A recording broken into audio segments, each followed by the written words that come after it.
Hey guys, welcome back to my National Park series. Today we're talking about one of my favorite parks, Olympic. You might even catch a glimpse of it hanging behind me.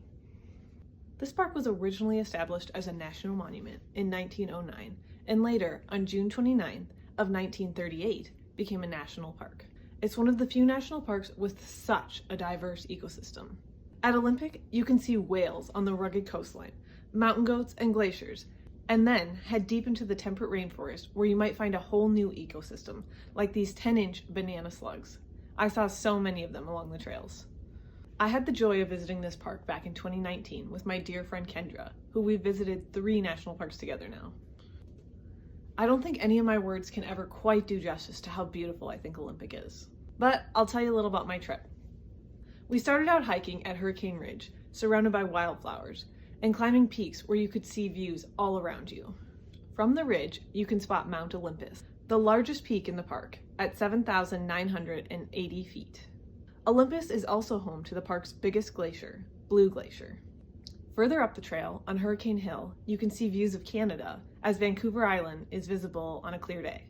You can also turn and see the Cascades. We spent our second day at Lake Crescent and saw Marimere Falls and hiked Mount Storm King. We kept telling ourselves we didn't have to do the whole summit, as it's a tough hike with 1,700 elevation gain.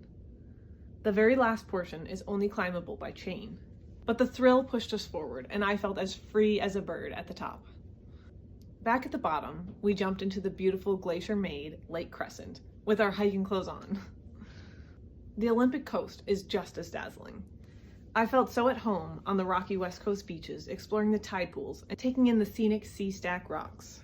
The park has an odd layout where portions of the coastland are part of the park, though not attached to the main unit.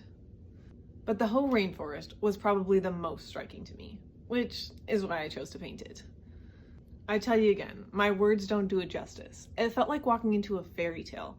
The vibrant greens, the lush moss, it's so quiet, but breathtaking.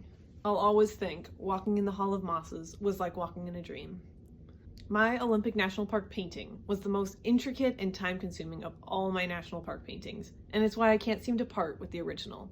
Plus, it's super sentimental to me. Having walked those paths, just looking at the painting brings back so many memories. To keep this video short, I'm just highlighting my trip there. But there's so much more to this park, and I highly recommend going to see it for yourself. If you have, feel free to nerd out in the comments and tell me your favorite spots or fun facts.